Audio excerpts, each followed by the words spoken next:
साफ दिलवाओगे पर ਜਿਹੜੇ बैठे 6 महीने तो ਇਹੋ ਜਿਹੀ ਕਠੋਰ ਸਰਕਾਰ ਕਿੱਦਾਂ ਹੋ ਸਕਦੀ ਹੈ? ਇਹੋ ਜਿਹਾ ਕਠੋਰ ਰਵੱਈਆ ਕਿੱਦਾਂ ਹੋ ਸਕਦਾ ਹੈ? ਘਰ ਦਾ ਕੋਈ 80 ਸਾਲ 90 ਸਾਲ ਦਾ ਬਜ਼ੁਰਗ ਸੜਕ ਤੇ ਬੈਠਾ ਹੋਏ, ਤੂਫਾਨ ਆਉਣ ਵਾਲਾ ਹੋਏ, ਮੈਂ ਤਾਂ ਮਰ ਜਾਵਾਂ ਸ਼ਰਮ ਨਾਲ ਕਿ ਮੈਂ ਅੰਦਰ ਬੈਠੀ ਹਾਂ।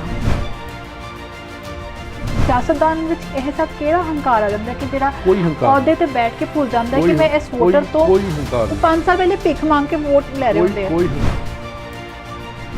ਸਰ ਦੋਨਾਂ ਦੀ ਜਿਹੜੀ ਭਾਜਪਾ ਤੇ ਅਕਾਲੀ ਦਲ ਦੀ ਆਈਡੀਓਲੋਜੀ ਜਿਹੜੀ ਸੋਚ ਆ ਉਹ ਤਾਂ ਇੱਕੋ ਹੀ ਹੈਗੀ ਹੈ, ਧਰਮ ਨੂੰ ਇਸਤੇਮਾਲ ਕਰਦੇ ਆ। ਸ਼੍ਰੋਮਣੀ ਅਕਾਲੀ ਦਲ ਲੱਡੂ ਵੰਡ ਰਿਹਾ ਵੀ ਸਾਨੂੰ ਸਾਡੇ ਗੁਰੂ ਦਾ ਇਨਸਾਫ ਨਹੀਂ ਮਿਲਿਆ, ਇਹ ਸ਼ਰਮ ਨਹੀਂ ਆਉਂਦੀ? ਇਹੋ ਜਿਹੀ ਦੋਸਤੀ ਸੀ ਕਿ ਤੁਸੀਂ ਇਹੋ ਜਿਹਾ ਕੁਝ ਦੇਖਿਆ ਹੈਗਾ ਜਿਹਦੇ ਬਾਅਦ ਤੁਸੀਂ ਕਹਿ ਸਕਦੇ ਹੋ ਕਿ ਵੀ ਹਾਂ ਇਹਨਾਂ ਦੀ ਸਾਂਝ ਸੀ ਤੇ ਮੈਂ ਜਾਣਦਾ ਇਹਨਾਂ ਦੀ ਸਾਂਝ ਸੀ? ਤੱਕੜੀ ਤੇ ਪੰਜੇ ਦੀ ਯਾਰੀ, ਦੋਨਾਂ ਦਾ ਇੱਕੋ ਹੀ ਵਿੱਤ ਮੰਤਰੀ।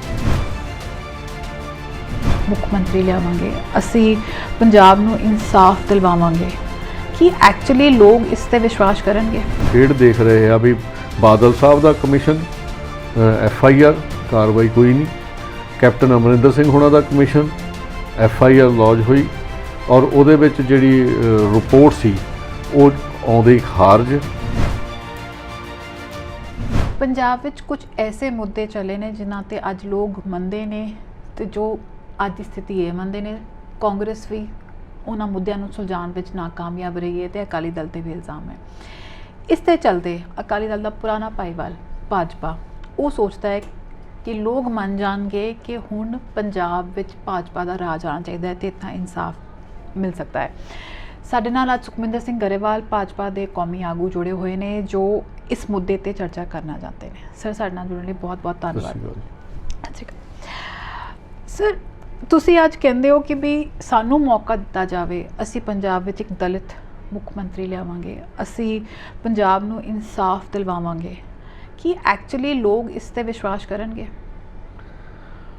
ਜਿਹੜੀ ਚੀਜ਼ ਲੋਕਾਂ ਦੇ ਸਾਹਮਣੇ ਹੋਵੇ, ਸਪਸ਼ਟ ਹੋਵੇ, ਹਕੀਕੀ ਹੋਵੇ, ਉਹ ਲੋਕ ਉਹਨੂੰ ਮੰਨਣ ਤੋਂ ਕਦੇ ਇਨਕਾਰ ਨਹੀਂ ਕਰਦੇ। ਕਿਉਂਕਿ ਜਿਹੜਾ ਕਿਸਾਨ ਆ ਉਹ ਤੇ ਉਹਦਾ ਜਿਹੜਾ ਨਾਲ ਕਾਮਾ ਹੈਗਾ, ਖੇਤ ਮਜ਼ਦੂਰ ਹੈਗਾ, ਉਹ ਜੇ ਪੰਡ ਬੰਨ੍ਹਦੇ ਹੈਗੇ ਆ, ਗਠੜੀ ਬੰਨ੍ਹਦੇ ਹੈਗੇ ਆ ਤਾਂ ਉਹ ਸਿਰ ਜੋੜ ਕੇ ਬੰਨ੍ਹਦੇ ਆ ਔਰ ਉਹਨਾਂ ਦਾ ਦੁੱਖ ਸੁੱਖ ਇਕੱਠਿਆਂ ਹੈਗਾ ਔਰ ਆਪਸ ਵਿੱਚ ਬੈਠ ਕੇ ਉਹ ਖਾਣਾ ਵੀ ਖਾਂਦੇ ਆ।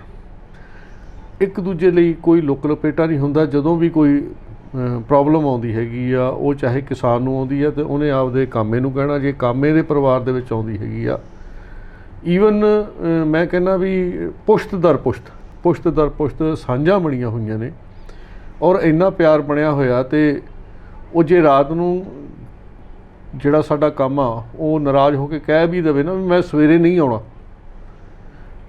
ਤੇ ਅੱਗੇ ਵਾਲਾ ਚੁੱਪ ਹੋ ਜਾਂਦਾ, ਲੇਕਿਨ ਉਹ ਸਵੇਰੇ ਫਿਰ ਉਸੇ ਕੰਮ ਤੇ ਆਇਆ ਹੁੰਦਾ ਜੀ। ਉਹ ਕਹਿੰਦੇ ਵੀ ਤੂੰ ਤਾਂ ਕਹਿੰਦਾ ਸੀ ਆਉਣਾ ਨਹੀਂ, ਤੁਹਾਡੇ ਪਿੱਛੇ ਆ ਜਿਹੜਾ ਇੰਨਾ ਪਰਿਵਾਰ ਆ, ਪਸ਼ੂ ਆ ਜਾਂ ਹੋਰ ਆ, ਤੇ ਇਹ ਇਹਨਾਂ ਨੂੰ ਭੁੱਖੇ ਮਾਰਨਾ ਹੈਗਾ, ਤੁਹਾਡਾ ਕੀ ਆ? ਮਤਲਬ ਇੱਕ ਸਾਂਝ ਆ, ਇੱਕ ਪਿਆਰ ਆ, ਇੱਕ ਨਿੱਘ ਹੈਗਾ। ਔਰ ਮੈਂ ਕਹਿੰਦਾ ਵੀ ਸਾਡੇ ਲਈ ਖੁਸ਼ੀ ਦੀ ਗੱਲ ਹੈਗੀ ਆ ਵੀ ਜੇ ਹੁਣ ਤੱਕ ਜਨਰਲ ਕੈਟਾਗਰੀ ਦੇ ਵਿੱਚੋਂ ਲੋਕਾਂ ਨੂੰ ਮੌਕਾ ਮਿਲਿਆ ਹੈਗਾ ਤੇ ਇਹ ਵੀ ਸਾਡੇ ਘਰ ਦੇ ਵਿੱਚ ਹੀ ਗੱਲ ਜਾ ਰਹੀ ਹੈਗੀ ਆ। ਔਰ ਅੱਜ ਤੱਕ ਜਿਹੜੇ ਵੀ ਉਹਨਾਂ ਪਰਿਵਾਰਾਂ ਵਿੱਚੋਂ ਲੋਕ ਉੱਠ ਕੇ ਆਏ ਆ, ਉਹਨਾਂ ਦੇ ਸੱਤਾ ਕਦੇ ਸਿਰ 'ਤੇ ਨਹੀਂ ਚੜ੍ਹੀ ਹੈਗੀ ਔਰ ਉਹਨਾਂ ਨੇ ਹਮੇਸ਼ਾ ਹਲੀਮੀ ਦੇ ਵਿੱਚ ਕੰਮ ਕੀਤਾ ਹੈਗਾ। ਉਹਦੇ ਵਿੱਚ ਜਿੰਨੇ ਵੀ ਲੀਡਰਸ ਹੈਗੇ ਆ, ਮੈਂ ਹੁਣ ਨਾਂ ਨਹੀਂ ਲਊਂਗਾ, ਫਿਰ ਕਾਫੀ ਰਹਿ ਜਾਣਗੇ, ਉਹਦੇ ਵਿੱਚ ਫਿਰ ਪੱਖਪਾਤ ਵਾਲੀ ਗੱਲ ਹੋ ਜਾਂਦੀ ਹੈਗੀ ਹੈ। ਇਸ ਕਰਕੇ ਇਹ ਚੰਗਾ ਇੱਕ ਸਟੈਪ ਹੈਗਾ ਵੀ ਜਿਹੜਾ ਦਲਿਤ ਮੁੱਖ ਮੰਤਰੀ ਬਣੇ ਔਰ ਸਾਰੇ ਉਹਨੂੰ ਸਪੋਰਟ ਕਰਨੇ। ਸਰ ਸਿਰਫ ਹੁਣ ਸਿਆਸਤਦਾਨ ਹੋ, ਤੁਸੀਂ ਉਸ ਕੈਟੇਗਰੀ 'ਚ ਆਉਂਦੇ ਹੋ ਕਿਉਂਕਿ ਇਹ ਲੱਗਦਾ ਹੈ ਕਿ ਦੂਜੀਆਂ ਸਰਕਾਰਾਂ ਫੇਲ ਹੋ ਗਈਆਂ, ਸਾਨੂੰ ਮੌਕਾ ਦਿੱਤਾ ਜਾਵੇ। ਇਨਸਾਫ CBI ਕੋਲ ਵੀ, ਜੇ ਅਸੀਂ ਬਰਗਾੜੀ ਦੇ ਮੁੱਦੇ 'ਤੇ ਆਈਏ, CBI ਕੋਲ ਵੀ ਮੌਕਾ ਸੀ, ਇਨਸਾਫ ਤਾਂ ਉੱਥੋਂ ਵੀ ਨਹੀਂ ਮਿਲਿਆ। ਜੋ CBI ਦੀ ਜਾਂਚ ਨੇ ਕੀਤਾ ਉਹ ਤਾਂ ਜੋ ਲੋਕ ਸੀ ਉਹਨਾਂ ਨੂੰ ਤਾਂ ਬਾਹਰੀ ਕਰਤਾ। ਪੰਜਾਬ ਪੁਲਿਸ ਦੀ ਜੋ ਜਾਂਚ ਹੈ ਉਹ ਕੁਛ ਹੋਰ ਕਹਿੰਦੀ ਹੈ। ਦੇਖੋ ਜਿਹੜੀ 2 ਘਟਨਾਵਾਂ ਹੋਈਆਂ ਬਰਗਾੜੀ ਤੇ ਬਾਈਬਲ ਕਲਾਂ ਦੇ ਵਿੱਚ, ਇੱਕ ਸਥਾਨ 'ਤੇ ਗੁਰੂ ਸਾਹਿਬ ਧੰਨ ਧੰਨ ਸ਼੍ਰੀ ਗੁਰੂ ਗ੍ਰੰਥ ਸਾਹਿਬ ਜੀ ਮਹਾਰਾਜ ਦੀ ਉੱਥੇ ਬਹੁਤ ਹੀ ਮਾੜੀ ਘਟਨਾ ਵਾਪਰੀ, ਬੇਅਦਬੀ ਹੋਈ। ਔਰ ਦੂਸਰੀ ਘਟਨਾ 'ਤੇ ਵੀ ਇਨਸਾਫ ਮਿਲੇ, ਜਮਹੂਰੀ ਢੰਗ ਦੇ ਨਾਲ ਲੋਕ ਬੈਠੇ ਹੋਏ ਸੀ ਔਰ ਇਨਸਾਫ ਦੀ ਮੰਗ ਕਰਦੇ ਸੀ। ਔਰ ਉਹਨਾਂ 'ਤੇ ਗੋਲੀ ਚੱਲੀ ਔਰ ਜੀ। ਗੋਲੀ ਵੀ ਉਹਨਾਂ 'ਤੇ ਚੱਲੀ ਔਰ ਉਹ ਵੀ ਚਲਾਈ ਸ਼੍ਰੋਮਣੀ ਅਕਾਲੀ ਦਲ ਦੀ ਸਰਕਾਰ ਵੇਲੇ, ਕਿਉਂਕਿ ਅਕਾਲੀ ਦਲ ਦਾ ਜਿਹੜਾ ਇਤਿਹਾਸ ਆ ਉਹ ਮੋਰਚਿਆਂ ਦਾ ਇਤਿਹਾਸ ਆ। ਲੇਕਿਨ ਜਦੋਂ ਮੋਰਚਾ ਹੀ ਸਿੱਖੀ ਦੀ ਆਣ ਬਾਣ ਸ਼ਾਨ ਤੇ ਧੰਨ ਧੰਨ ਸ੍ਰੀ ਗੁਰੂ ਗ੍ਰੰਥ ਸਾਹਿਬ ਜੀ ਮਹਾਰਾਜ ਲਈ ਇਨਸਾਫ ਲਈ ਲੱਗਿਆ ਹੋਵੇ, ਤੇ ਮੈਂ ਕਹਿੰਦਾ ਵੀ ਇਦੋਂ ਮਾੜੀ ਘਟਨਾ ਸਾਡੇ ਲਈ ਕਦੇ ਨਹੀਂ ਹੋ ਸਕਦੀ ਸੀ। ਇੱਕ ਹੋਰ ਵੀ ਚੀਜ਼ ਹੈਗੀ ਆ, ਇੱਕ ਵਾਰ ਬੇਅਦਬੀ ਹੋ ਗਈ। ਅੱਜ ਮੈਂ ਵੀ ਕਹਿਣਾ ਹੈਗਾ ਵੀ ਅਸੀਂ ਗੱਲ ਕਰ ਰਹੇ ਹੈਗੇ ਹਾਂ, ਲੇਕਿਨ ਕੀ ਅਸੀਂ ਗੱਲ ਕਰਨ ਦੇ ਲਾਇਕ ਹੈਗੇ ਹਾਂ? ਵੀ ਅਸੀਂ ਤਾਂ ਰੋਜ਼ ਹੀ ਬੇਅਦਬੀ ਕਰਨ ਲੱਗੇ, ਵੀ ਅਸੀਂ ਇਨਸਾਫ ਦਵਾ ਨਹੀਂ ਸਕੇ। ਰੋਜ਼ ਉਹਦੇ ਬਾਰੇ ਚਰਚਾ ਹੈਗੀ ਆ, ਉਹ ਜ਼ਖਮ ਖਰੀਦਣ ਵਾਲੀ ਗੱਲ ਹੈਗੀ ਆ। ਔਰ ਜਾਂ ਤਾਂ ਸ਼੍ਰੋਮਣੀ ਅਕਾਲੀ ਦਲ ਕਹਿ ਦਿੰਦਾ ਵੀ ਇਹ ਬੇਅਦਬੀ ਹੋਈ ਹੀ ਨਹੀਂ। ਉਹਨਾਂ ਨੇ ਕੀ ਕੀਤਾ, ਇੱਕ FIR ਲੌਜ ਕਰਤੀ, ਇੱਕ ਕਮਿਸ਼ਨ ਬਣਾਤਾ ਜੋਰਾ ਸਿੰਘ। FIR ਜਿਹੜੀ ਸੀਗੀ ਉਹਦੇ 'ਤੇ ਗਾਂ ਕੋਈ ਕਾਰਵਾਈ ਨਹੀਂ ਹੈਗੀ, ਚਲਾਨ ਨਹੀਂ ਪੇਸ਼ ਕੀਤਾ ਹੈਗਾ, ਅਤੇ ਜੋਰਾ ਸਿੰਘ ਕਮਿਸ਼ਨ ਦੀ ਜਿਹੜੀ ਹੈਗੀ ਆ ਕਾਰਵਾਈ ਜਿਹੜੀ ਹੈਗੀ ਆ ਉਹ ਉਹਦੇ 'ਤੇ ਕੋਈ ਅਮਲ ਨਹੀਂ ਕੀਤਾ। ਔਰ ਬੜੇ ਟੇਢੇ ਢੰਗ ਦੇ ਨਾਲ CBI ਤੋਂ ਕੈਪਟਨ ਅਮਰਿੰਦਰ ਸਿੰਘ ਜੀ ਉਹ ਕੇਸ ਵਾਪਸ ਲੈ ਕੇ ਆਏ ਹੈਗੇ ਆ ਬਾਜ਼ਿਦ ਹੋ ਕੇ। CBI ਦੀ ਕੋਈ ਜਾਂਚ ਮੁਕੰਮਲ ਨਹੀਂ ਸੀ ਹੋਈ। ਲੇਕਿਨ ਇਸ ਗੱਲ ਦਾ ਮੈਨੂੰ ਯਕੀਨ ਆ, ਜਦੋਂ ਸਾਨੂੰ ਮੌਕਾ ਮਿਲਿਆ ਅਸੀਂ ਇਹ ਜਿਹੜਾ ਦੁੱਧ ਦਾ ਦੁੱਧ ਪਾਣੀ ਦਾ ਪਾਣੀ ਕਰਾਂਗੇ। ਹੋ ਸਕਦਾ ਵੀ ਸੱਚੇ ਪਾਤਸ਼ਾਹ ਨੂੰ ਇਹੀ ਮਨਜ਼ੂਰ ਹੈਗਾ ਵੀ ਉਹ ਇਹਨਾਂ ਨੂੰ ਸਾਰਿਆਂ ਨੂੰ ਦੇਖ ਰਿਹਾ ਹੈਗਾ। ਔਰ ਜਿਹੜਾ ਵੀ ਇਹ ਗੁਰੂ ਸਾਹਿਬ ਦੇ ਨਾਲ, ਇੱਕ ਤਾਂ ਉਹ ਕਹਿੰਦੇ ਵੀ ਕੱਖ ਨਾ ਰਹੇ, ਉਹਦੇ ਵਿੱਚ ਇਹ ਆ ਵੀ ਬਹੁਤ ਵੱਡੀ ਗੱਲ ਆ। ਜਿਹੜਾ ਵੀ ਬੰਦਾ ਸਰ, ਪਹਿਲਾਂ ਮੈਂ ਇੱਕ ਗੱਲ ਪੁੱਛਦੀ ਹਾਂ, ਜਦ ਇਹ ਸਾਰਾ ਮਾਮਲਾ ਹੋਇਆ ਤੁਸੀਂ ਉਦੋਂ ਭਾਈਵਾਲ ਸੀਗੇ ਅਕਾਲੀ ਦਲ ਦੇ, ਜਦ CBI ਕੋਲ ਜਾਂਚ ਕੇ ਕੇਂਦਰ ਵਿੱਚ ਸਰਕਾਰ ਤੁਹਾਡੀ ਸੀ, ਕੀ ਤੁਸੀਂ ਅੱਜ ਸਿਰਫ ਇੱਕ ਮੈਨੀਫੈਸਟੋ ਨਵਾਂ ਬਣਾਉਣਾ ਹੈ ਜਾਂ ਲੋਕਾਂ ਤੋਂ ਆਪਣਾ ਵਿਸ਼ਵਾਸ ਦੇਣਾ, ਔਰ ਅੱਜ ਤੁਹਾਡੀ ਭਾਈਵਾਲੀ ਟੁੱਟ ਗਈ ਹੈ ਇਸ ਲਈ ਇਲਜ਼ਾਮ ਲਾ ਰਹੇ ਕਿ ਉਸ ਵਕਤ ਕਿਉਂ ਨਹੀਂ ਬੋਲਿਆ ਗਿਆ? ਦੇਖੋ, ਇਹ ਜਿਹੜੀ ਉੱਥੋਂ ਆਈ ਆ ਥਰੂ ਹਾਈ ਕੋਰਟ ਆਈ ਆ, ਉਹਦੇ ਵਿੱਚ ਇਹੀ ਗੱਲ ਕਰਦੇ ਆ ਵੀ ਪਹਿਲਾਂ ਤਾਂ ਸਰਦਾਰ ਪ੍ਰਕਾਸ਼ ਸਿੰਘ ਬਾਦਲ ਜੀ ਔਰ ਸ਼੍ਰੋਮਣੀ ਅਕਾਲੀ ਦਲ ਸੀਗਾ, ਠੀਕ ਆ, ਸਾਨੂੰ ਵੀ ਉਸ ਚੀਜ਼ ਦਾ ਝੱਲਣਾ ਪਿਆ ਕਿਉਂਕਿ ਅਸੀਂ ਬਹੁਤ ਛੋਟੇ ਉਹਦੇ ਵਿੱਚ ਭਾਈਵਾਲ ਸੀ। ਸਾਡੇ ਤਾਂ ਵਰਕਰਸ ਦੇ ਨਾਲ, ਲੀਡਰਸ਼ਿਪ ਦੇ ਨਾਲ ਹਮੇਸ਼ਾ ਧੱਕਾ ਹੁੰਦਾ ਰਿਹਾ। ਲੇਕਿਨ ਉੱਪਰੋਂ ਜਿਹੜੀ ਹਾਈ ਕਮਾਂਡ ਸੀ ਉਹ ਕਹਿੰਦੇ ਸੀ ਇਕੱਠੇ ਰਹਿਣਾ ਹੈਗਾ, ਲੇਕਿਨ ਇਹਨਾਂ ਨੇ ਸਾਤੋਂ ਵੋਟਾਂ ਲੈਣ ਤੋਂ ਬਗੈਰ ਹੋਰ ਕੁਝ ਨਹੀਂ ਕੀਤਾ। ਦੂਜੀ ਗੱਲ ਵੀ ਸਰ, ਭਾਜਪਾ ਨੇ ਵੀ ਪੰਜਾਬ ਦੀ ਸਿਆਸਤ ਵਿੱਚ ਆਪਣੀ ਭਾਵੇਂ 4 ਸੀਟਾਂ 2 ਸੀਟਾਂ ਬਰਕਰਾਰ ਰੱਖਣ ਲਈ ਚੁੱਪੀ ਵੀ ਤਾਂ ਧਾਰੀ ਕੀਤੀ। ਅੱਜ ਸਿਰਫ ਬੋਲਣ ਦਾ ਸਾਹਸ ਇਸ ਲਈ ਆਇਆ ਹੈ ਕਿ ਹਾਈ ਕਮਾਂਡ ਤੇ ਉਹਨਾਂ ਦੀ ਭਾਈਵਾਲੀ ਟੁੱਟ ਗਈ ਹੈ। ਜੇ ਉਸ ਵਕਤ ਇੰਨਾ ਦਰਦ ਹੁੰਦਾ ਤੇ ਉਸ ਵਕਤ ਕਿਉਂ ਨਹੀਂ ਹਾਈ ਕਮਾਂਡ ਵਿੱਚ ਆਵਾਜ਼ ਚੁੱਕੀ ਗਈ ਕਿ ਇਹ ਸਾਡੇ ਧਰਮ ਦਾ ਮੁੱਦਾ ਹੈ, ਸਾਨੂੰ ਇੰਨੀ ਦਰਦ ਹੋ ਰਹੀ ਹੈਗੀ ਹੈ। ਅੱਜ ਇਸ ਨੂੰ ਅਸੀਂ ਕਿਉਂ ਨਾ ਮੰਨੀਏ ਕਿ ਤੁਸੀਂ ਵੀ ਜ਼ਖਮ ਖਰੀਦ ਰਹੇ ਹੋ? ਦੇਖੋ, ਸਰਦਾਰ ਪ੍ਰਕਾਸ਼ ਸਿੰਘ ਬਾਦਲ ਜੀ ਦਾ ਬਹੁਤ ਵੱਡਾ ਕੱਦ ਸੀ, ਗੁਰੂ ਗ੍ਰੰਥ ਸਾਹਿਬ ਅੱਜ ਵੀ ਹੈਗਾ। ਉਹਦੇ ਵਿੱਚ ਮੈਂ ਤੁਹਾਡੇ ਧਿਆਨ 'ਚ ਲਿਆਉਣਾ ਵੀ ਪੰਜਾਬ ਦੇ ਵਿੱਚ ਅੱਜ ਚਾਹੇ ਕੋਈ ਹਿੱਕ ਥਾਪੜੀ ਜਾਵੇ, ਜਦੋਂ ਸਰਦਾਰ ਪ੍ਰਕਾਸ਼ ਸਿੰਘ ਬਾਦਲ ਜੀ ਦਾ ਰਾਜ ਸੀ ਔਰ ਇੱਥੇ ਸੁਖਬੀਰ ਸਿੰਘ ਬਾਦਲ ਜੀ ਅਤੇ ਹੋਰ ਜਿਹੜੀ ਲੀਡਰਸ਼ਿਪ ਸੀ, ਉਹਨਾਂ ਨੂੰ ਕਿਸੇ ਨੂੰ ਕੁਛ ਕਹਿਣਾ ਉਹ ਇਹੋ ਜਿਹਾ ਸੀਗਾ ਵੀ ਜਿਹੋ ਜਿਹਾ ਅਸ਼ਵਮੇਧ ਜੱਗ ਦਾ ਘੋੜਾ ਘੇਰ ਲਿਆ ਜਾਂ ਉਸ ਹਕੂਮਤ ਨੂੰ ਮੰਗਾ ਲਿਆ। ਸਭ ਤੋਂ ਪਹਿਲਾਂ ਸੀ ਵੀ 2009 ਦੇ ਵਿੱਚ ਮੈਂ ਸੈਂਡ ਲੈਂਡ ਟਰਾਂਸਪੋਰਟ ਮੀਡੀਆ ਦੀ ਗੱਲ ਚੱਕੀ ਸੀ, ਪਾਰਟੀ ਤੋਂ ਸਸਪੈਂਡ ਵੀ ਰਿਹਾ, ਲਗਾਤਾਰ ਰਿਹਾ ਵੀ 7-8 ਮਹੀਨੇ, ਲੇਕਿਨ ਜਦੋਜਹਿਦ ਜਾਰੀ ਰੱਖੀ। ਹੁਣ ਵੀ ਜਦੋਜਹਿਦ ਜਾਰੀ ਹੈਗੀ ਹੈ, ਚੁੱਪ ਨਹੀਂ ਹੈਗਾ। ਉਹਦੇ ਵਿੱਚ ਧੰਨ ਧੰਨ ਸ੍ਰੀ ਗੁਰੂ ਗ੍ਰੰਥ ਸਾਹਿਬ ਜੀ ਮਹਾਰਾਜ ਦੀ ਜਿਹੜੀ ਬੇਅਦਬੀ ਹੈਗੀ ਆ ਉਹਦੇ ਬਾਰੇ ਮੈਂ ਇਹੀ ਕਹਿਣਾ ਹੈਗਾ ਵੀ ਪਹਿਲਾਂ ਬਾਦਲ ਸਾਹਿਬ ਨੇ ਕਮਿਸ਼ਨ ਬਣਾ ਲਿਆ, FIR ਲੌਜ ਕਰਤੀ, ਅਤੇ ਮੁੜ ਕੇ ਫਿਰ ਇਲੈਕਸ਼ਨਾਂ ਆ ਗਈਆਂ 2017 ਦੀਆਂ, ਠੀਕ ਹੈ, ਅਤੇ ਕੈਪਟਨ ਸਾਹਿਬ ਨੇ ਬੋਲੀ ਮੈਂ ਫੇਰੂ ਇਹਨਾਂ 'ਤੇ ਖੂੰਡਾ, ਮੈਂ ਗੁੱਟ ਤੋਂ ਫੜ ਕੇ ਕਰੂੰਗਾ ਇਹਨਾਂ ਨੂੰ ਅੰਦਰ, ਔਰ ਮੈਂ ਇਨਸਾਫ ਦਊਂਗਾ। ਔਰ ਸਾਰਾ ਪੰਜਾਬ ਪਿੱਛੇ ਔਰ ਸਰਕਾਰ ਬਣ ਗਈ, ਲੋਕਾਂ ਨੂੰ ਵਿਸ਼ਵਾਸ ਸੀ। ਲੇਕਿਨ ਕੀ ਹੋਇਆ, ਜਿਵੇਂ ਸਰਦਾਰ ਪ੍ਰਕਾਸ਼ ਸਿੰਘ ਬਾਦਲ ਜੀ ਨੇ, ਉਸ ਗੌਰਮੈਂਟ ਨੇ, ਸ਼੍ਰੋਮਣੀ ਅਕਾਲੀ ਦਲ ਨੇ ਉਹ SIT ਬਣਾਈ ਸੀ, ਇੱਕ ਕਮਿਸ਼ਨ ਬਣਾਤਾ, ਇਹਨਾਂ ਨੇ ਵੀ ਆ ਕੇ ਇੱਕ FIR ਲੌਜ ਕਰਤੀ, ਇੱਕ ਕਮਿਸ਼ਨ ਬਣਾਤਾ ਰਣਜੀਤ ਸਿੰਘ ਕਮਿਸ਼ਨ। ਔਰ ਲੋਕ ਦੇਖ ਰਹੇ ਆ ਵੀ ਇਹ ਆਪਸ ਵਿੱਚ ਮਿਲ ਕੇ ਇੱਕ ਖੇਡ ਖੇਡੀ ਜਾ ਰਹੀ ਹੈਗੀ ਆ, ਔਰ ਉਹ ਵੀ ਗੁਰੂ ਸਾਹਿਬ 'ਤੇ, ਔਰ ਲੋਕਾਂ ਦੀ ਬਾਹ ਨਹੀਂ ਜਾ ਰਹੀ। ਇਸ ਕਰਕੇ ਇਹੀ ਕਹਿੰਦੇ ਹੈਗੇ ਆ ਵੀ ਜਦੋਂ ਕਿਤੇ ਮੌਕਾ ਮਿਲ ਗਿਆ ਤੇ CBI ਦੇ ਵਿੱਚੋਂ ਇਹੋ ਜਿਹਾ ਮਾਮਲਾ ਜਿਹੜਾ ਹੈਗਾ, ਅੱਤ ਘਿਨਾਉਣਾ ਮਾਮਲਾ ਜਿਹੜਾ ਹੋਇਆ ਹੈਗਾ, ਉਹ ਉੱਥੋਂ ਜ਼ਰੂਰ ਇਨਸਾਫ ਜਾਣੀ ਕਿ ਦਿਲਾਵਾਂਗੇ ਪੰਜਾਬੀਆਂ ਨੂੰ। ਗੁਰੂ ਨਾਨਕ ਲੇਵਾ ਸੰਗਤ ਜਿਹੜੀ ਕਿ ਦੂਰ ਵਿਦੇਸ਼ਾਂ ਦੇ ਵਿੱਚ ਵੀ ਬੈਠੇ ਹੈਗੇ ਆ ਪੰਜਾਬੀ, ਔਰ ਲੋਕ ਜਿਹੜੇ ਜੁੜੇ ਹੋਏ ਆ ਗੁਰੂ ਸਾਹਿਬ ਨਾਲ ਜੁੜੇ ਹੋਏ ਆ, ਜਿਨ੍ਹਾਂ ਦੇ ਹਿਰਦੇ ਬਲੂੰਦਰੇ ਪਏ ਹੈਗੇ ਆ, ਔਰ ਰੋਜ਼ ਉਹ ਖੇਡ ਦੇਖ ਰਹੇ ਆ ਵੀ ਬਾਦਲ ਸਾਹਿਬ ਦਾ ਕਮਿਸ਼ਨ FIR ਕਾਰਵਾਈ ਕੋਈ ਨਹੀਂ, ਕੈਪਟਨ ਅਮਰਿੰਦਰ ਸਿੰਘ ਹੋਣਾ ਦਾ ਕਮਿਸ਼ਨ FIR ਲੌਜ ਹੋਈ, ਔਰ ਉਹਦੇ ਵਿੱਚ ਜਿਹੜੀ ਰਿਪੋਰਟ ਸੀ ਉਹ ਆਉਂਦੇ ਹੀ ਖਾਰਜ। ਹੁਣ ਔਰ ਇਹ ਵੀ ਹੋਇਆ ਵੀ ਮੈਂ ਇਸ ਗੱਲੋਂ ਮੈਂ ਉਹਨਾਂ ਦਾ ਧੰਨਵਾਦ ਕਰਦਾ ਜਿਨ੍ਹਾਂ ਨੇ ਆਵਾਜ਼ ਉਠਾਈ ਵਿਧਾਨ ਸਭਾ ਦੇ ਵਿੱਚ, ਝੋਲੀਆਂ ਅੱਡੀਆਂ, ਔਰ ਪਰ ਕਿਸੇ 'ਤੇ ਕੋਈ ਅਸਰ ਨਹੀਂ। ਹਕੀਕਤ ਇਹ ਆ ਵੀ ਇਹ ਤੱਕੜੀ ਤੇ ਪੰਜੇ ਦੀ ਯਾਰੀ, ਦੋਨਾਂ ਦਾ ਇੱਕੋ ਹੀ ਵਿੱਤ ਮੰਤਰੀ। ਸਰਕਾਰਾਂ ਉਹੀ ਸੀਗੀਆਂ ਵੀ ਬਾਦਲਾਂ ਦੀ ਸਰਕਾਰ ਸੀ, ਸਰਦਾਰ ਮਨਪ੍ਰੀਤ ਸਿੰਘ ਬਾਦਲ ਜੀ ਵਿੱਤ ਮੰਤਰੀ, ਕੈਪਟਨ ਅਮਰਿੰਦਰ ਸਿੰਘ ਸਰਕਾਰ ਆ ਗਈ ਵਿੱਤ ਮੰਤਰੀ ਉਹੀ। ਇਹ ਤਾਂ ਸਾਹਮਣੇ ਆ ਨਾ ਲੋਕਾਂ ਨੂੰ। ਤੇ ਹੁਣ ਕੀ ਹੋਇਆ ਹੈਗਾ ਵੀ ਹੁਣ ਤੁਸੀਂ ਦੋਨਾਂ ਪਾਰਟੀਆਂ, ਤੁਸੀਂ ਅਕਾਲੀ ਦਲ ਦੇ ਅੰਦਰ ਰਹਿ ਚੁੱਕੇ ਹੋ, ਠੀਕ ਹੈ, ਤੇ ਤੁਸੀਂ ਕੀ ਕਹਿ ਰਹੇ ਹੋ ਕਿ ਵੀ ਜਦ ਅਕਾਲੀ ਦਲ ਦੀ ਸਰਕਾਰ ਸੀ ਕਾਂਗਰਸ ਨੂੰ ਦਾ ਮਤਲਬ ਕਾਂਗਰਸ ਔਰ ਅਕਾਲੀ ਦਲ ਦੀ ਇਹੋ ਜਿਹੀ ਦੋਸਤੀ ਸੀ ਕਿ ਤੁਸੀਂ ਇਹੋ ਜਿਹਾ ਕੁਝ ਦੇਖਿਆ ਹੈਗਾ ਜਿਹਦੇ ਬਾਅਦ ਤੁਸੀਂ ਕਹਿ ਸਕਦੇ ਹੋ ਕਿ ਵੀ ਹਾਂ ਇਹਨਾਂ ਦੀ ਸਾਂਝ ਸੀ ਤੇ ਮੈਂ ਜਾਣਦਾ ਇਹਨਾਂ ਦੀ ਸਾਂਝ ਸੀਗੀ? ਦੇਖੋ ਉਹਦੇ ਵਿੱਚ ਤਾਂ ਇਹ ਆ ਵੀ ਇੱਕ ਮਾਮਲੇ ਦੇ ਵਿੱਚੋਂ ਤਾਂ ਜਿਹੜਾ ਟ੍ਰੇਡ ਸੈਂਟਰ ਦਾ ਸੀ ਲੁਧਿਆਣੇ ਦਾ, ਉਹਦੇ ਵਿੱਚੋਂ ਰਾਜਾ ਬਰੀ, ਤੇ ਦੂਜਾ ਜਿਹੜਾ ਇਹ ਅਤ ਸੰਗੀਨ ਇਹੋ ਜਿਹਾ ਮਾਮਲਾ ਹੈਗਾ, ਔਰ ਜਿਹੜਾ ਕਿ ਅਸੀਂ ਮੈਂ ਕਹਿੰਦਾ ਵੀ ਸਾਨੂੰ ਤਾਂ ਇਹ ਸੁਣਦਿਆਂ ਨੂੰ ਬੋਲਦਿਆਂ ਨੂੰ ਸਾਡੇ ਵਿੱਚ ਸਾਹ ਸਤ ਹੀ ਨਹੀਂ ਹੋਣਾ ਚਾਹੀਦਾ। ਉਹਦੇ ਬਾਰੇ ਰਾਜੇ ਨੇ ਕਿਹਾ ਵੀ ਠੀਕ ਹੈ ਤੁਸੀਂ ਮੌਜਾਂ ਕਰੋ, ਔਰ ਵੱਡੀ ਗੱਲ ਇਹ ਆ ਵੀ ਸ਼੍ਰੋਮਣੀ ਅਕਾਲੀ ਦਲ ਲੱਡੂ ਵੰਡ ਰਿਹਾ ਵੀ ਸਾਨੂੰ ਸਾਡੇ ਗੁਰੂ ਦਾ ਇਨਸਾਫ ਨਹੀਂ ਮਿਲਿਆ, ਤੇ ਸ਼ਰਮ ਨਹੀਂ ਆਉਂਦੀ। ਇਹ ਜਿਹੜੀਆਂ ਚੀਜ਼ਾਂ ਨੇ ਇਹ ਬਹੁਤ ਗਲਤ ਨੇ। ਹੁਣ ਫੇਰ ਇਲੈਕਸ਼ਨ ਆ ਗਈ 2017 ਦੀ ਇਲੈਕਸ਼ਨ ਸੀ, ਔਰ ਕਮਿਸ਼ਨ ਬਣਿਆ, ਸਿੱਟ ਬਣ ਗਈ। ਹੁਣ ਫੇਰ ਇਲੈਕਸ਼ਨ ਆ ਗਈ।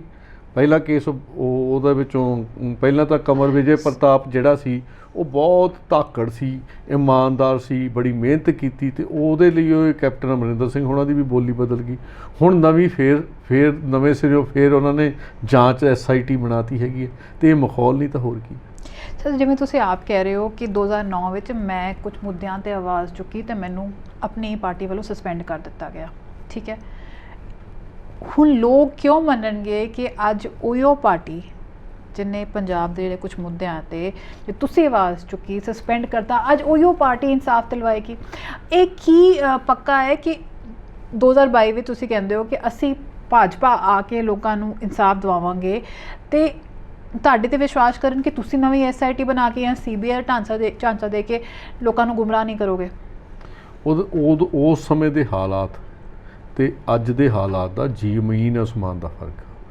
ਉਦੋਂ ਪੰਜਾਬ ਦੇ ਵਿੱਚ ਪਹਿਲਾਂ ਡਿਸਟਰਬੈਂਸ ਇੰਨੀ ਸੀ, ਹਾਲਾਤ ਇੰਨੇ ਮਾੜੇ ਸੀ, ਔਰ ਸ਼੍ਰੋਮਣੀ ਅਕਾਲੀ ਦਲ ਭਾਰਤੀ ਜਨਤਾ ਪਾਰਟੀ ਦਾ ਜਿਹੜਾ ਗੱਠਜੋੜ ਸੀ ਉਹ ਹਿੰਦੂ ਸਿੱਖ ਏਕਤਾ ਦਾ ਪ੍ਰਤੀਕ ਸੀ, ਸ਼ਾਂਤੀ ਦਾ ਪ੍ਰਤੀਕ ਸੀ। ਉਹਨਾਂ ਦੀ ਬਦੌਲਤ ਜਿਹੜੇ ਸਾਡੇ ਭਰਾ ਇੱਥੋਂ ਛੱਡ ਕੇ ਅੰਬਾਲੇ ਜਾ ਕੇ ਸੈਟਲ ਹੋ ਰਹੇ ਸੀ, ਉਹਨਾਂ ਸੂਬਿਆਂ ਦੇ ਵਿੱਚ ਜਾ ਰਹੇ ਸੀ, ਉਹ ਡਰ ਖਤਮ ਕਰਨ ਔਰ ਪਰਿਵਾਰਾਂ ਦੇ ਵਿੱਚ ਜੁੜ ਕੇ ਉਸੇ ਤਰ੍ਹਾਂ ਬੈਠਣ ਦੀ ਉਹ ਜਿਹੜਾ ਗੱਠਜੋੜ ਸੀ। ਇਸੇ ਗੱਲੋਂ ਵੀ ਜੇ ਉਹਨਾਂ ਦੇ ਖਿਲਾਫ ਕੋਈ ਗੱਲਬਾਤ ਹੁੰਦੀ ਸੀ ਤੇ ਕੇਂਦਰ ਦੀ ਲੀਡਰਸ਼ਿਪ ਉਸ ਚੀਜ਼ ਲਈ ਉਹਨਾਂ ਪ੍ਰਤੀ ਦਰਿਆਦਿਲੀ ਦਿਖਾਉਂਦੀ ਸੀ ਵੀ ਠੀਕ ਹੈ ਵੀ ਉੱਥੇ ਦਾ ਐਟਮੋਸਫੀਅਰ ਸਹੀ ਹੈਗਾ, ਜੇ ਉੱਥੇ ਦੇ ਨਾਗਰਿਕ ਜਿਹੜੇ ਖੁਸ਼ ਨੇ, ਸੁਰੱਖਿਅਤ ਨੇ, ਤਾਂ ਉਹ ਫਿਰ ਜੇ ਸਾਡੇ ਵਰਗਾ ਕੋਈ ਗੱਲ ਕਰਦਾ ਵੀ ਸੀ ਤਾਂ ਉਹਦੇ 'ਤੇ ਜੇ ਹੁਣ ਘਰ ਦਾ ਇੱਕ ਮੋਢੀ ਹੈਗਾ ਉਹ ਇਹ ਦੇਖਦਾ ਹੁੰਦਾ ਵੀ ਨਫਾ ਹੋ ਰਿਹਾ ਕਿ ਨੁਕਸਾਨ ਹੋ ਰਿਹਾ।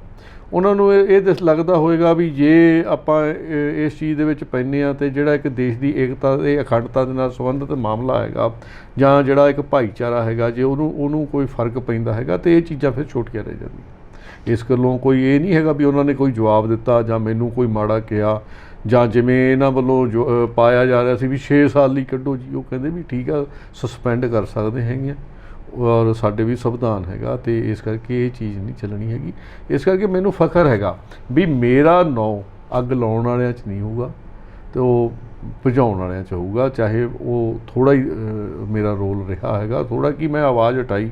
ਅੱਜ ਉਹੀ ਆਵਾਜ਼ ਲੈ ਕੇ ਕਈ ਵੱਡੇ ਲੀਡਰ ਬਣ ਗਏ, ਕਈ ਵੱਡੀਆਂ ਪਾਰਟੀਆਂ ਬਣ ਗਈਆਂ, ਔਰ ਇੱਕ ਪਾਰਟੀ 4 ਲੋਕ ਸਭਾ ਦੇ ਮੈਂਬਰ ਆਫ ਪਾਰਲੀਮੈਂਟ ਜਿਤਾ ਕੇ ਚਲੀ ਗਈ। ਇਸ਼ੂ ਉਹੀ ਸੀਗਾ ਵੀ ਜਿਹੜਾ ਚੱਕਿਆ ਸੀਗਾ, ਠੀਕ ਹੈ ਉਦੋਂ ਨਹੀਂ ਸੁਣਵਾਈ ਹੋਈ, ਤੇ ਲੇਕਿਨ ਜਿਹੜੀ ਹਕੀਕਤ ਹੈਗੀ ਆ ਉਹਨੂੰ ਸਾਹਮਣੇ ਆਉਂਦੀ ਨੂੰ ਟਾਈਮ ਜ਼ਰੂਰ ਲੱਗਦਾ ਹੈਗਾ, ਲੇਕਿਨ ਸੱਚ ਜਿਹੜਾ ਹੈਗਾ ਉਹ ਕਦੇ ਮਰਦਾ ਨਹੀਂ। ਸਰ ਹਕੀਕਤ ਇਹ ਵੀ ਮੰਨੀ ਜਾਂਦੀ ਹੈ ਕਿ ਅਕਾਲੀ ਦਲ ਤੇ ਭਾਜਪਾ ਸਿਰਫ ਲੋਕਾਂ ਨੂੰ ਵਿਖਾਉਣ ਵਾਸਤੇ ਵੱਖਰੇ ਹੋਏ ਨੇ, ਅਸਲ ਵਿੱਚ ਵੱਖਰੇ ਨਹੀਂ ਹੋਏ, ਕਿਉਂਕਿ ਉਹ ਜਦ ਵੀ ਕੋਈ ਕੇਂਦਰ ਦਾ ਵਿਰੋਧ ਕਰਦਾ ਹੈ ਈਡੀ ਦੇ ਪਰਚੇ ਫਟਾਫਟ ਹੋ ਜਾਂਦੇ ਨੇ। ਜੇ ਤੁਸੀਂ ਮੰਨਦੇ ਹੋ ਕਿ ਅਕਾਲੀ ਦਲ ਵਿੱਚ ਐਕਚੁਅਲੀ ਕੁਝ ਮੁਸ਼ਕਿਲਾਂ ਹਨ, ਕੱਲ ਕਰਪਸ਼ਨ ਹੈਗੀ ਹੈ, ਅੱਜ ਤੱਕ ਅਸੀਂ ਨਹੀਂ ਕਦੀ ਦੇਖਿਆ ਕਿ ਭਾਜਪਾ ਨੇ ਕਦੀ ਅਕਾਲੀ ਦਲ ਦੇ ਵਿਰੁੱਧ ਕੋਈ, ਜੇ ਤੁਸੀਂ ਇਹ ਮਾਫੀਆ ਦੀ ਗੱਲ ਕਰਦੇ ਹੋ, ਕੋਈ ਉਹਨਾਂ ਨੇ ਪਰਚਾ ਚੁੱਕਿਆ ਹੋਏ। ਇਹ ਮੰਨਿਆ ਜਾਂਦਾ ਹੈ ਕਿ ਇੱਕ ਪਾਸੇ ਇਹ ਵੋਟ ਲੈ ਲਓ, ਇੱਕ ਪਾਸੇ ਉੱਥੋਂ ਵੋਟ ਲੈ ਲਓ, ਤੇ ਬਾਅਦ ਵਿੱਚ ਭਾਈਵਾਲੀ ਫਿਰ ਤੋਂ ਆ ਜਾਏਗੀ। ਸਮਾਂ ਜਿਹੜਾ ਹੈਗਾ ਬਹੁਤ ਬੇਅੰਤ ਆ, ਉਸ ਗੁਰੂ ਦੇ ਘਰ ਦਾ ਕੋਈ ਪਤਾ ਨਹੀਂ ਹੈਗਾ। ਉਹ ਜਦੋਂ ਨੀਚੋਂ ਊਚ ਕਰੇ ਮੇਰਾ ਗੋਬਿੰਦ, ਕਾਹੂ ਤੇ ਨਾ ਡਰੇ, ਧਰਤੀ ਤੇ ਆਕਾਸ਼ ਚੜਾਵੇ, ਚੜ੍ਹੇ ਆਕਾਸ਼ ਗਿਰਾਵੇ। ਔਰ ਉਹ ਬਹੁਤ ਬੇਅੰਤ ਹੈਗਾ। ਇਨਸਾਫ ਤਾਂ ਉਹਨਾਂ ਸੱਚੇ ਪਾਤਸ਼ਾਹ ਨੇ ਆਪ ਦਾ ਖੁਦ ਆਪ ਹੀ ਕਰ ਦੇਣਾ ਹੈਗਾ। ਲੇਕਿਨ ਅਸੀਂ ਕਿੱਧਰ ਜਾ ਰਹੇ ਹੈਗੇ? ਹਾਂ ਠੀਕ ਹੈ ਵੀ ਕੁਛ ਕਮੀਆਂ ਰਹੀਆਂ ਹੈਗੀਆਂ, ਲੇਕਿਨ ਇਹ ਨਹੀਂ ਹੈਗਾ ਵੀ ਕਿਸੇ ਨੂੰ ਹੱਥ ਨਹੀਂ ਪਾਇਆ ਜਾਊਗਾ। ਸਮਾਂ ਬਹੁਤ ਬੇਅੰਤ ਹੈਗਾ। ਵੱਡੇ ਵੱਡੇ ਜਿਹੜੇ ਹੈਗੇ ਆ ਉਹ ਲੋਕ ਜਿਹੜੇ ਹੈਗੇ ਆ ਉਹ ਅਰਸ਼ ਤੋਂ ਫਰਸ਼ 'ਤੇ ਆ ਜਾਂਦੇ ਹੈਗੇ ਆ। ਇਹ ਗੁਰੂ ਦੇ ਘਰ ਦੀ ਗੱਲ ਹੈ। ਸਰ ਦੋਨਾਂ ਦੀ ਜਿਹੜੀ ਭਾਜਪਾ ਤੇ ਅਕਾਲੀ ਦਲ ਦੀ ਆਈਡੀਓਲੋਜੀ, ਜਿਹੜੀ ਸੋਚ ਆ, ਉਹ ਤਾਂ ਇੱਕੋ ਹੀ ਹੈਗੀ ਹੈ, ਧਰਮ ਨੂੰ ਇਸਤੇਮਾਲ ਕਰਦੇ ਹੈ। ਜੇ ਅਸੀਂ ਚੋਣਾਂ ਵਿੱਚ ਦੇਖੀਏ, ਕਿਹਾ ਜਾਂਦਾ ਜੀ ਹਿੰਦੂ ਧਰਮ ਖਤਰੇ ਵਿੱਚ ਹੈਗਾ, ਇੰਨਾ ਵੱਡਾ ਧਰਮ, ਇੰਨੀ ਵੱਡੀ ਆਬਾਦੀ, ਕੋਈ ਦਿੱਕਤ ਤਾਂ ਨਹੀਂ ਹੈ, ਪਰ ਉਹਨੂੰ ਖਤਰੇ ਵਿੱਚ ਦਿਖਾ ਕੇ, ਤੇ ਬੰਗਾਲ ਚੋਣਾਂ ਵਿੱਚ ਦੇਖਿਆ ਇਹੀ ਉਹ ਪੰਜਾਬ 'ਚ ਹੋ ਰਿਹਾ ਹੈ ਕਿ ਤੁਸੀਂ ਫਿਰ ਧਰਮ ਨੂੰ ਇਸਤੇਮਾਲ ਕਰ ਰਹੇ ਹੋ। ਤਾਂ ਸੋਚ ਤੁਹਾਡੀ ਭਾਈਵਾਲ ਨਾਲ ਅਜੇ ਵੀ ਮਿਲਦੀ ਹੈਗੀ ਹੈ। ਦੇਖੋ, ਧਰਮ ਨੂੰ ਕਦੇ ਅਸੀਂ ਇਸਤੇਮਾਲ ਨਹੀਂ ਕੀਤਾ। ਅਸੀਂ ਅਖੰਡ ਭਾਰਤ ਦੀ ਗੱਲ ਕਰਦੇ ਹੈਗੇ ਆ ਵੀ ਜਿਹੜਾ ਦੇਸ਼ ਹੈਗਾ ਉਹ ਇੱਕਜੁੱਟ ਇਕਮੁੱਠ ਰਹੇ। ਔਰ ਇਹ ਜਿਹੜੀ ਨੀਤੀ ਹੈਗੀ ਆ ਕਾਂਗਰਸ ਦੀ ਨੀਤੀ ਹੈਗੀ ਆ, ਇਸੇ ਗੱਲੋਂ ਕਾਂਗਰਸ ਜਿਹੜੀ ਹੈਗੀ ਆ ਉਹ ਪਿੱਛੇ ਚਲੀ ਗਈ।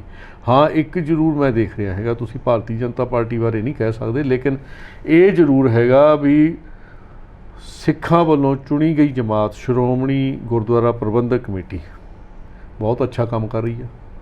ਔਰ ਅੱਜ ਸਮੇਂ ਦੀ ਲੋੜ ਵੀ ਆ, ਹੋਣਾ ਵੀ ਚਾਹੀਦਾ। ਮੈਂ ਕਹਿੰਦਾ ਵੀ ਲੋਕਾਂ ਦਾ ਤਿਲ ਫੁੱਲ ਜਿਹੜਾ ਹੈਗਾ ਉਹ ਲੇਖੇ ਲੱਗ ਰਿਹਾ ਹੈਗਾ ਲੋਕਾਂ ਦੀ ਜਾਨ ਬਚਾਉਣ ਲਈ। ਪਰ ਉੱਥੇ ਸ਼੍ਰੋਮਣੀ ਅਕਾਲੀ ਦਲ ਦਾ ਪ੍ਰਧਾਨ ਉਹ ਜਾ ਕੇ ਉਸ ਨੂੰ ਉਦਘਾਟਨ ਕਰੇ, ਉੱਥੇ ਜਾ ਕੇ ਫਿਰ ਤਾਂ ਹੋਰ ਪੋਲੀਟੀਕਲ ਪਾਰਟੀਆਂ ਦੇ ਲੋਕਾਂ ਨੂੰ ਵੀ ਉੱਥੇ ਬਣਦਾ ਹੈਗਾ, ਸੱਦਾ ਦੇਣਾ ਬਣਦਾ ਹੈਗਾ। ਵੀ ਇਹ ਜ਼ਰੂਰ ਲੱਗਦਾ ਹੈਗਾ ਵੀ ਇੱਥੇ ਜਿਹੜਾ ਧਰਮ ਦੀ ਸਿਆਸਤ ਹੋ ਰਹੀ ਹੈ ਸ਼੍ਰੋਮਣੀ ਅਕਾਲੀ ਦਲ ਵੱਲੋਂ ਹੋ ਰਹੀ ਹੈਗੀ ਆ। ਵੀ ਜੇ SGPC ਦਾ ਪੈਸਾ ਔਰ ਮੀਡੀਆ ਸੱਦ ਕੇ ਉੱਥੇ ਸ਼੍ਰੋਮਣੀ ਅਕਾਲੀ ਦਲ ਦਾ ਪ੍ਰਧਾਨ ਜਾ ਕੇ ਉਹ ਉਸ ਦਾ ਉਦਘਾਟਨ ਕਰ ਰਿਹਾ ਹੈਗਾ, ਉਹ ਲੋਕਾਂ ਨੂੰ ਜ਼ਰੂਰ ਚੁੱਕਦਾ ਹੈਗਾ। ਲੇਕਿਨ ਇਹ ਤਾਂ ਹੁਣ ਜਿਹੜੀ ਬੀਬੀ ਪ੍ਰਧਾਨ ਬਣੀ ਆ, ਬੀਬੀ ਜਗੀਰ ਕੌਰ ਜੀ, ਔਰ ਹੋਰ ਸਾਰਿਆਂ ਨੇ ਦੇਖਣਾ ਹੈਗਾ। ਲੇਕਿਨ ਇਹ ਜ਼ਰੂਰ ਕਹਿੰਦੇ ਹੈਗੇ ਆ ਵੀ ਸੇਵਾ ਕਰੋ, ਰਾਜਨੀਤੀ ਨਾ ਚੁੱਕੋ। ਪਰ ਸਰ ਇਹ ਤਾਂ ਉਹ ਮੰਨਦੇ ਹੈ ਕਿ ਅਸੀਂ ਅਕਾਲੀ ਦਲ ਤੇ ਸ਼੍ਰੋਮਣੀ ਦਲ ਪੰਥਕ ਪਾਰਟੀ ਹੈ, ਉਹ ਉਹਨਾਂ ਦੇ ਨਾਲ ਹੀ ਹੈਗੇ ਨੇ, ਤੇ ਇਸੇ ਤਰ੍ਹਾਂ ਤੇ RSS ਤੇ ਭਾਜਪਾ ਵੀ ਤਾਂ ਇਕੱਠੇ ਨੇ। ਦੇਖੋ RSS ਜਿਹੜੀ ਹੈਗੀ ਆ ਉਹ ਸਮਾਜ ਸੇਵੀ ਸੰਸਥਾ ਹੈਗੀ ਆ। ਕਦੇ ਵੀ ਉਹਨਾਂ ਦੇ ਪ੍ਰੋਗਰਾਮ ਦੇ ਵਿੱਚ ਸਾਡਾ ਕੋਈ ਇੰਟਰਫੀਰੈਂਸ ਨਹੀਂ ਹੈਗਾ। ਉਹ ਆਪਦਾ ਜਿਹੜਾ ਕੰਮ ਕਰਦੇ ਹੈਗੇ ਆ ਆਪਦਾ ਇਕੱਲਿਆਂ ਕਰਦੇ ਹੈਗੇ ਆ। ਇਹ ਨਹੀਂ ਹੈਗਾ ਵੀ RSS ਦਾ ਸੇਵਾ ਦਾ ਕੰਮ ਲੱਗਿਆ ਹੋਵੇ, ਉੱਥੇ ਜਾ ਕੇ ਸੁਖਮਿੰਦਰਪਾਲ ਸਿੰਘ ਗਰੇਵਾਲ ਜਾ ਕੇ ਮੂਹਰੇ ਫੀਤਾ ਕੱਟਣ ਲੱਗ ਜਾਵੇ। ਇਹ ਸ਼੍ਰੋਮਣੀ ਅਕਾਲੀ ਦਲ ਹੀ ਕਰ ਸਕਦਾ ਹੈ, ਹੋਰ ਕੋਈ ਪਾਰਟੀ ਨਹੀਂ ਕਰਦੀ ਹੈ। ਅੱਜ ਸਿਆਸਤਦਾਨ ਕੀ ਐਕਚੁਅਲੀ ਓਨੈਸਟ ਹੋ ਸਕਦਾ ਹੈਗਾ? ਉੱਤੇ ਵਿਸ਼ਵਾਸ ਕੀਤਾ ਜਾ ਸਕਦਾ ਹੈ?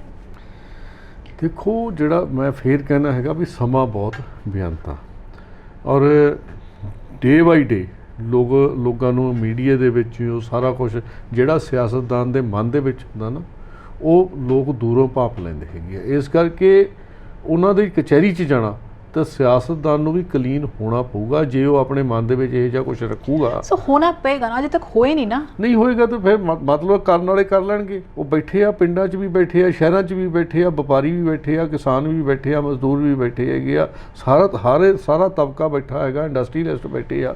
ਉਹ ਕੋਈ ਲੁੱਟ ਖਾਣ ਨੂੰ ਨਹੀਂ ਬੈਠੇ ਹੈਗੇ, ਉਹਨਾਂ ਨੇ ਬਹੁਤ ਲੁੱਟ ਸਹਿਲੀ। ਤੁਸੀਂ ਮੰਨਦੇ ਹੋ ਕਿ ਜਿਸ ਤਰ੍ਹਾਂ ਬੰਗਾਲ ਵਿੱਚ ਭਾਜਪਾ ਦੀ ਹਾਰ ਹੋਈ ਹੈ, ਲੋਕੀ ਪਛਾਣਗੇ ਕਿ ਇਹਨਾਂ ਦਾ ਨੀਅਤ ਠੀਕ ਨਹੀਂ ਹੈ? ਦੇਖੋ ਗੱਲ ਸੁਣੋ, ਉੱਥੇ ਅਸੀਂ ਦੇਖੋ 3 ਸੀਟਾਂ ਤੋਂ ਅਸੀਂ 100 ਦੇ ਕਰੀਬ ਲੈ ਪਹੁੰਚ ਗਏ ਹੈਗੇ ਆ। ਉਹਦੇ ਵਿੱਚੋਂ 40% ਤਾਂ ਉਹੀ TMC ਦੇ ਜਿਹੜੇ ਸੀਗੇ ਤੁਹਾਡੇ ਕੋਲ ਆਏ ਸੀ, ਉਹ ਵਾਪਸ ਚਲੇ ਜਾਣਗੇ। ਗੱਲ ਇਹ ਆ, ਨਹੀਂ ਜਦੋਂ ਅਜੇ ਤਾਂ ਸਾਡੇ ਵਿੱਚ ਨੇ ਨਾ, ਜੇ ਆਏ ਵੀ ਹੈਗੇ ਆ ਤੇ ਜੇ ਕਿਸੇ ਨੂੰ ਕਿਸੇ ਦੀ ਵਿਚਾਰਧਾਰਾ ਨਹੀਂ ਚੰਗੀ ਲੱਗੀ ਉਹ ਛੱਡ ਕੇ ਆਏ ਹੈਗੇ ਆ। ਅਸੀਂ ਅੱਛਾ ਲੋਕਾਂ ਨੇ ਵੀ ਉਹਨਾਂ ਨੂੰ ਚੰਗਾ ਮੰਨਿਆ, ਜੇ ਲੋਕਾਂ ਨੇ ਚੰਗਾ ਮੰਨਿਆ ਤਾਂ ਲੋਕਾਂ ਨੇ ਵੀ ਚੰਗਾ ਮੰਨਿਆ ਤਾਂ ਹੀ ਉਹਨਾਂ ਨੂੰ ਵੋਟਾਂ ਪਾਈਆਂ, ਤਾਂ ਹੀ ਉਹ ਜਿੱਤੇ। ਤੁਹਾਡੇ ਕੋਲ ਆਉਣ ਵਾਲੇ ਸਮੇਂ ਕੋਈ ਕਾਂਗਰਸ ਤੇ ਅਕਾਲੀ ਦਲ ਦੇ ਜਦੋਂ ਸਮਾਂ ਆਏਗਾ ਨਾ ਜੀ, ਇੱਥੇ ਬਹੁਤ ਕੁਝ ਹੋਏਗਾ ਔਰ ਵੱਡੀ ਤਬਦੀਲੀ ਹੋਊਗੀ ਔਰ ਭਾਰਤੀ ਜਨਤਾ ਪਾਰਟੀ ਉਹ ਪੂਰਨ ਬਹੁਮਤ ਦੇ ਨਾਲ ਇੱਥੇ ਆਊਗੀ।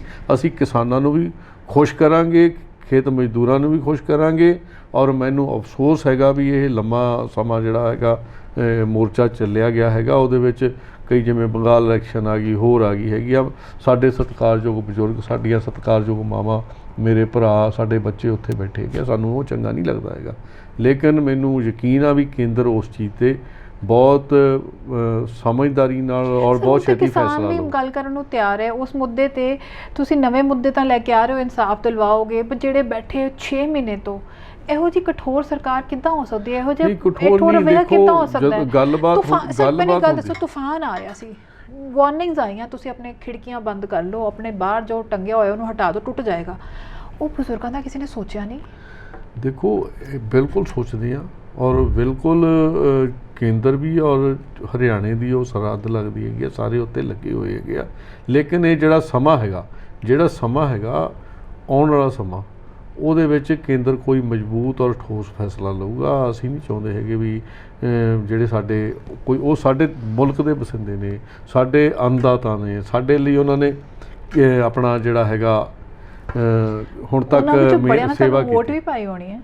ਦੇਖੋ ਉਹ ਸਾਡੇ ਨੇ, ਅਸੀਂ ਕਿਹੜਾ ਮੁੱਕਰਦੇ ਹਾਂ, ਉਹ ਸਾਡੇ ਨੇ। ਦੈਟਸ ਵਾਟ ਆਈ ਥਿੰਕ ਸਮਝ ਨਹੀਂ ਪਾ ਰਹੇ। ਸਿਆਸਤਦਾਨ ਉਹਨਾਂ ਦੀ ਬਦੌਲਤ ਆਇਆ। ਸਿਆਸਤਦਾਨ ਵਿੱਚ ਇਹ ਸਾ ਕਿਹੜਾ ਹੰਕਾਰ ਆ ਜਾਂਦਾ ਕਿ ਜਿਹੜਾ ਅਹੁਦੇ ਤੇ ਬੈਠ ਕੇ ਭੁੱਲ ਜਾਂਦਾ ਕਿ ਮੈਂ ਇਸ ਵੋਟਰ ਤੋਂ 5 ਸਾਲ ਪਹਿਲੇ ਭਿੱਖ ਮੰਗ ਕੇ ਵੋਟ ਲੈ ਰਹੇ ਹੁੰਦੇ ਆ। ਕੋਈ ਹੰਕਾਰ ਨਹੀਂ।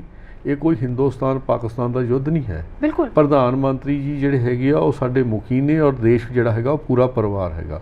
20 ਵਾਰ ਪਰਿਵਾਰ ਦੀ ਨੂੰ ਮਨਾਉਣਾ ਵੀ ਪੈਂਦਾ, ਮੰਨਣਾ ਵੀ ਪੈਂਦਾ ਹੈਗਾ, ਸਾਡਾ ਆਪਣਾ ਹੈਗਾ। ਅਸੀਂ ਜਲਦੀ 80 ਸਾਲ 90 ਸਾਲ ਦਾ ਬਜ਼ੁਰਗ ਸੜਕ ਤੇ ਬੈਠਾ ਹੋਏ, ਤੂਫਾਨ ਆਉਣ ਵਾਲਾ ਹੋਏ, ਮੈਂ ਤਾਂ ਮਰ ਜਾਵਾਂ ਸ਼ਰਮ ਨਾਲ ਕਿ ਮੈਂ ਅੰਦਰ ਬੈਠੀ ਹਾਂ। ਨਹੀਂ, ਸਾਡਾ ਵੀ ਮਨ ਰੋਂਦਾ ਜੀ, ਇਹੋ ਜਿਹੀ ਗੱਲ ਨਹੀਂ ਹੈ। ਲੇਕਿਨ ਇਹਨੂੰ ਜਲਦੀ ਸੌਟ ਆਊਟ ਕਰਾਂਗੇ ਔਰ ਅਸੀਂ ਲੱਗੇ ਹੋਏ ਇਸ ਚੀਜ਼ 'ਚ। ਚਲੋ ਸਰ, ਤੁਹਾਡੇ ਸ਼ਬਦਾਂ ਦਾ ਉਹ ਹੁਣ ਵਕਤ ਹੈਗਾ ਕਿ ਹੁਣ 6 ਮਹੀਨੇ ਹੋ ਗਏ, ਹੋਰ ਵਕਤ ਨਹੀਂ ਜਾਣਾ ਚਾਹੀਦਾ। ਜੇ ਇਹ ਸੁਲਝਿਆ ਗਿਆ ਤਾਂ ਸ਼ਾਇਦ ਲੋਕ ਬਾਕੀ ਗੱਲਾਂ 'ਤੇ ਵੀ ਵਿਸ਼ਵਾਸ ਕਰਨਗੇ। ਬਟ ਪਹਿਲਾਂ ਮੇਰਾ ਖਿਆਲ ਨਜ਼ਰ ਐਸੀ ਗੱਲ 'ਤੇ ਟਿਕੀ ਰਹੇਗੀ ਕਿ ਕਿਸਾਨਾਂ ਦਾ ਕੀ ਹੁੰਦਾ। ਦੇਖੋ ਗੱਲ ਇਹ ਆ ਵੀ ਮੈਂ ਇੱਕ ਲਾਸਟ ਤੁਹਾਨੂੰ ਕਹਿਣਾ ਹੈਗਾ ਵੀ ਮੈਂ ਕਿਸਾਨ ਹਾਂ, ਮੈਂ ਜ਼ਿਮੀਂਦਾਰ ਹਾਂ, ਮੈਂ ਉਹਨਾਂ ਖੇਤਾਂ ਦੇ ਵਿੱਚੋਂ ਦਿੱਲੀ ਪਹੁੰਚਿਆ ਹੈਗਾ। ਉੱਧਰ ਸੰਗਠਨ ਔਰ ਪਾਰਟੀ ਵੀ ਮੇਰੀ ਆ, ਜਿਹੜੇ ਜਿੱਥੇ ਮੈਂ 30-32 ਸਾਲ ਦਿੱਤੇ ਆ ਉਹ ਵੀ ਮੇਰੇ ਨੇ ਅਤੇ ਇੱਧਰ ਵੀ ਮੇਰੇ ਨੇ। ਔਰ ਗੱਲ ਉੱਥੇ ਜਿਹੜੀ ਹੈਗੀ ਆ ਉਹ ਕਲੀਅਰ ਮੈਂ ਉੱਥੇ ਰੱਖ ਚੁੱਕਿਆ ਹੈਗਾ। ਉਹਦੇ ਵਿੱਚ ਮੈਂ ਸਾਫ਼ ਸਪਸ਼ਟ ਕਿਹਾ ਸੀ ਵੀ ਮੈਨੂੰ ਕੁਛ ਨਹੀਂ ਚਾਹੀਦਾ ਹੈਗਾ ਔਰ ਮੈਂ ਉਹ ਗੱਲ ਕਰੂੰਗਾ ਵੀ ਮੈਂ ਇਹ ਨਹੀਂ ਹੋਊਗੀ ਵੀ ਮੈਂ ਕੇਂਦਰ ਨਾਲ, ਸਰਕਾਰ ਨਾਲ, ਸੰਗਠਨ ਨਾਲ, ਪਾਰਟੀ ਨਾਲ ਗਦਾਰੀ ਕਰਾਂ ਜਾਂ ਉਹ ਲੋਕਾਂ ਨਾਲ ਗਦਾਰੀ ਕਰਾਂ ਵੀ ਮੈਂ ਉਹਨਾਂ ਦੀ ਗੱਲ ਪ੍ਰੋਪਰ ਨਾ ਰੱਖਾਂ। ਮੈਂ ਸਾਰੀ ਗੱਲ ਕਿਸਾਨਾਂ ਦੀ, ਖੇਤ ਮਜ਼ਦੂਰਾਂ ਦੀ, ਪਿੰਡਾਂ ਦੀ, ਈਵਨ ਸਾਰੇ ਮੋਰਚੇ ਦੀ ਉਹ ਵੀ ਰੱਖੀ ਆ ਔਰ ਉਹਨਾਂ ਨੂੰ ਇਹ ਕਿਹਾ ਵੀ ਇਹਦਾ ਮੈਨੂੰ ਨੀਂਦ ਚੰਗੀ ਆਊਗੀ। ਇਹ ਮੰਨਦੀਆਂ ਕਿ ਤੁਹਾਡਾ ਕਿਸਾਨਾਂ ਪ੍ਰਤੀ ਇੱਕ ਨਰਮ ਰਵੱਈਆ ਰਿਹਾ ਹੈਗਾ, ਨਾ ਤੁਹਾਡਾ ਕਿਸਾਨਾਂ ਨੇ ਵਿਰੋਧ ਕੀਤਾ, ਤੁਸੀਂ ਸਮਰਥਨ ਦਿੱਤਾ ਹੈ, ਪਿੰਡ 'ਚੋਂ ਦਿੱਤਾ ਹੈਗਾ, ਪਰ ਇੱਥੇ ਪਾਰਟੀ ਦੀ ਗੱਲ ਆਉਂਦੀ ਹੈਗੀ ਹੈ। ਬਿਕੋਜ਼ ਜਦੋਂ ਤੁਸੀਂ ਇਹ ਇਨਸਾਫ ਦੇ ਵਾਅਦੇ ਕਰਦੇ ਹੋ, ਜਦੋਂ ਤੁਸੀਂ ਮੁੱਖ ਮੰਤਰੀ ਦੇ ਵਾਅਦੇ ਕਰਦੇ ਹੋ, ਪਾਰਟੀ ਦੀ ਗੱਲ ਕਰਦੀ ਹੈ। ਸੋ ਅੱਜ ਪਾਰਟੀ ਵਿੱਚੋਂ ਉਹ ਕਦਮ ਆਉਣੇ ਪੈਣਗੇ ਜੋ ਦਿਖਾਉਣਗੇ ਕਿ ਹਾਂ, ਕਿਉਂਕਿ ਪੰਜਾਬ ਦੇ ਪ੍ਰਤੀ ਖੜੇ ਹੋ ਤਾਂ ਪਹਿਲਾਂ ਕਿਸਾਨ ਦੇ ਪ੍ਰਤੀ, ਔਰ ਬਾਕੀ ਮੁੱਦੇ ਵੀ ਜ਼ਰੂਰੀ ਨੇ, ਬਟ ਇੱਕ ਇਮਤਿਹਾਨ ਦੀ ਘੜੀ ਹੈ। ਦੇਖੋ ਇਹ ਆ ਵੀ ਜਿੰਨਾ ਪੰਜਾਬ ਦਾ ਨੁਕਸਾਨ ਹੋਇਆ ਔਰ ਚਾਹੇ ਉਹ ਕਿਸਾਨੀ ਦਾ, ਚਾਹੇ ਖੇਤ ਮਜ਼ਦੂਰ ਦਾ, ਚਾਹੇ ਵਪਾਰੀ ਦਾ, ਚਾਹੇ ਇੰਡਸਟਰੀਲਿਸਟ ਦਾ, ਉਹ ਆਉਣ ਵਾਲੇ ਸਮੇਂ ਦੇ ਵਿੱਚ ਅਸੀਂ ਇਹ ਜਲਦੀ ਜਿਹੜਾ ਹੈਗਾ ਵੀ ਭਾਰਤ ਸਰਕਾਰ ਔਰ ਮਾਨਯੋਗ ਪ੍ਰਧਾਨ ਮੰਤਰੀ ਸ਼੍ਰੀ ਨਰਿੰਦਰ ਮੋਦੀ ਜੀ ਇਸ ਚੀਜ਼ ਨੂੰ ਜ਼ਰੂਰ ਸੌਟ ਆਊਟ ਕਰਨਗੇ। ਮੈਨੂੰ ਉਮੀਦ ਨਹੀਂ ਹੈਗਾ, ਮੈਨੂੰ ਇਹ ਪੱਕਾ ਯਕੀਨ ਆ। ਔਰ ਗੱਲ ਇਹ ਹੈਗੀ ਇਹ ਵੀ ਜਿਹੜਾ ਇਹ ਕਿਸਾਨੀ ਮਸਲਾ ਹੈਗਾ ਇਹ ਵੀ ਜਲਦੀ ਹੱਲ ਹੋਊਗਾ। ਸਾਡੇ ਜੁੜਨ ਲਈ ਬਹੁਤ ਬਹੁਤ ਧੰਨਵਾਦ।